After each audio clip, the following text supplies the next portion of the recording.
Welcome to my channel ruby sisters. Today recipe carrot and beetroot idli with కొబ్బరి చట్నీ. ఇడ్లీలు smooth గా మెత్తగా నోట్లో పెట్టుకుంటే కరిగిపోయేలా ఉండాలి అన్నా, రేకులు కతుక్కోకుండా ఇడ్లీలు విరగకుండా రావాలి అన్నా ఈ చిన్న చిన్న టిప్స్ పాటించండి. వీడియోని స్కిప్ చేయకుండా చూడండి, అప్పుడే మీకు కరెక్ట్ గా తెలుస్తుంది. ఇలానే మరిన్ని మంచి వీడియోస్ కోసం ముందుగా అయితే మా ఛానల్ ని సబ్స్క్రైబ్ చేసుకోండి.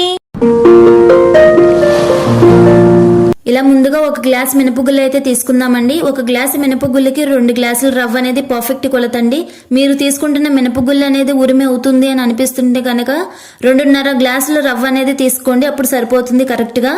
ఇలా మినపగుళ్ళు అనేది కడిగి పక్కన పెట్టుకున్న తర్వాత దాంట్లో వాటర్ అనేది యాడ్ చేసుకుని ఒక 5 అవర్స్ అనేది నానబెట్టుకోండి.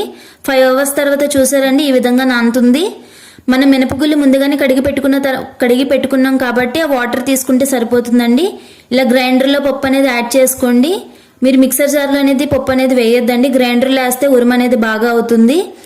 ఇలా ఆన్ చేయండి, ముందుగానే వాటర్ అనేది యాడ్ చేయొద్దండి. అప్పుడే ఇలా కొంచెం నలిగిన తర్వాత అప్పుడు వాటర్ అనేది మనం యాడ్ చేసుకోవాలండి.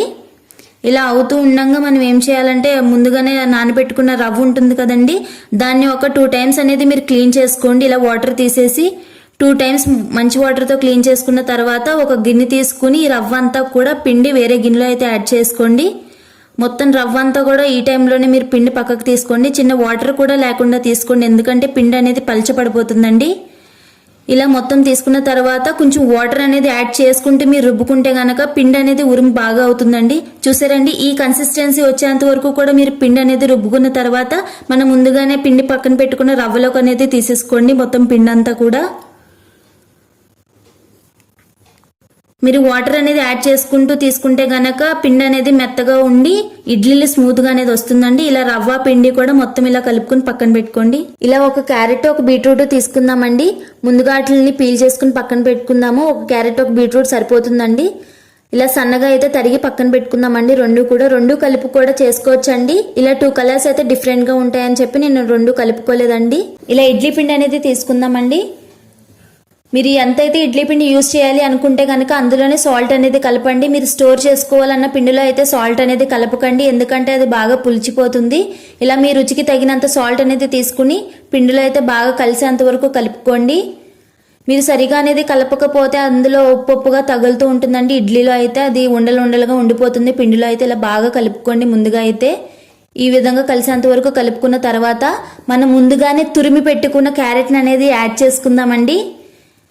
ఇలా మొత్తం యాడ్ చేసుకుని అది కూడా బాగా కలిసేంత వరకు కలుపుకోండి. మీరు బీట్రూట్ క్యారెట్ 2 కలిపి కూడా వేసుకోవచ్చండి. అదే మనం వేరువేరుగా కూడా వేసుకోవచ్చండి.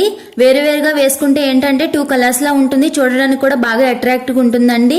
ఇలా మరి వేరొక దాంట్లో సాల్ట్ అనేది వేసి దాని మీద కొంచెం వాటర్ అనేది వేసుకుని కలుపుకుంటే ఏంటంటే సాల్ట్ అనేది వాటర్లో కరిగి పిండిలో అనేది బాగా కలిసిపోతుందండి. ఈ టిప్ పాటించండి. ఇలా మనం ముందుగానే తురిమి పెట్టుకున్న బీట్రూట్ని కూడా ఇలా యాడ్ చేసుకోండి. చూసారండి ఇలా మొత్తం కూడా యాడ్ చేసేసుకుని బాగా కలుపుకోండి. ఈ కలర్ అనేది ఎంత బాగుంటుందంటే ఒకసారి వీడియోలో చూడండి.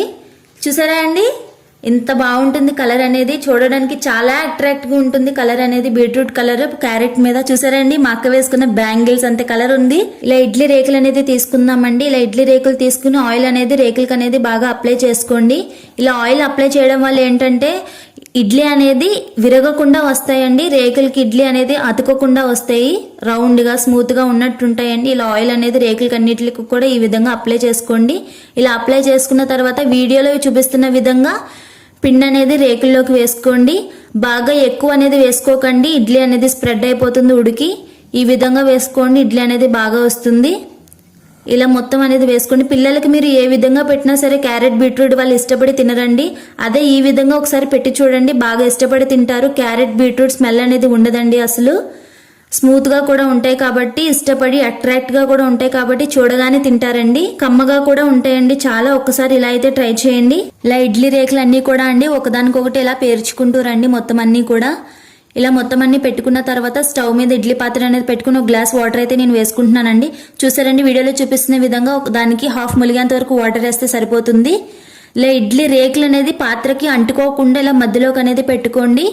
అప్పుడు ఇడ్లీ అనేది పొంగినా సరే మొత్తం అంతా అయిపోదండి, నీట్గా ఉంటుంది మధ్యలోనే. ఇలా ఇడ్లీ పాత్ర పెట్టుకున్న తర్వాత మూత అనేది పెట్టి క్లోజ్ చేసేసేయండి. ముందుగానే మీరు ఒక్కొక్క నిమిషం అనేది హైలో పెట్టుకోండి. హైలో పెట్టుకున్న తర్వాత మీకు ఒక నిమిషం అయిన తర్వాత ఉడుకుతున్న సౌండ్ అనేది వస్తుందండి. ఆ టైంలో మీరు మంట అనేది మీడియం ఫ్లేమ్లోకి మార్చుకోండి. మీడియం ఫ్లేమ్లోకి మార్చుకున్న తర్వాత మీకు 15 to 20 మినిట్స్లో అనేది ఇడ్లీ అనేది ఉడికిపోతుందండి. పొగలు అనేది బయటకు వస్తూ ఉంటుంది. ఆ టైంలో మీరు ఒకసారి ఇడ్లీ పాత్ర మూత అనేది ఓపెన్ చేసి మీ చేతితో ఇడ్లీ పైన ఈ విధంగా అనేది తడిమి చూడండి. ఇడ్లీ అనేది అంటుకోకపోతే కనుక మీ ఇడ్లీ అనేది ఉడికిపోయింది, రెడీ అయిపోయిందని అర్థం అండి. నేనైతే అరిటాకు గురించి అనేది చూశానండి, కానీ నాకు అది దొరకలేదు. అందుకే బాదమాకు అనేది తీసుకున్నానండి. అరిటాకులో తిన్న టేస్ట్ రావడం కోసం నేనైతే బాదమాకు తీసుకున్నానండి. ఇలా ఇడ్లీలన్నీ కూడా సర్వ్ చేసుకున్న తర్వాత ఒక స్పూన్ కారప్పొడి వేసుకుని, కారప్పొడి విత్ కొబ్బరి చట్నీ ఎలా ఉంటుందండి? చాలా బాగుంటుంది కదా. పాతకాలంలో బామ్మలు చేసిన విధంగా కొబ్బరి చట్నీ వీడియో అయితే మన ఛానల్ అయితే ఉంది. ఒకసారి ఎవరైనా చూడకపోతే కనుక ఒకసారి వెళ్ళి చూడండి. ఇంకొక చిన్న టిప్ అయితే ఉందండి. ఈ టిప్ పాటిస్తే ఇడ్లీ అనేది ఇంకా టేస్టీగా ఉంటుందండి. మీరు ఓవర్ నైట్ అంతా కూడా పప్పును అనేది బాగా నానపెట్టేసి పొద్దున్నే గ్రైండ్ చేసుకుని పప్పుని అప్పటికప్పుడు మీరు ఇడ్లీ అనేది వేసుకుంటే ఇడ్లీ టేస్ట్ అనేది ఇంకా పెరుగుతుందండి. మేమైతే ఇలానే చేసాము. ఇలా అయితే ఒకసారి మీరు ట్రై చేయండి. ఇడ్లీ అనేది టేస్ట్ ఇంకా బాగుంటుందండి. మా ఈ క్యారెట్ ఇడ్లీ, బీట్రూట్ ఇడ్లీ మీకు నచ్చినట్లయితే please like, share and subscribe.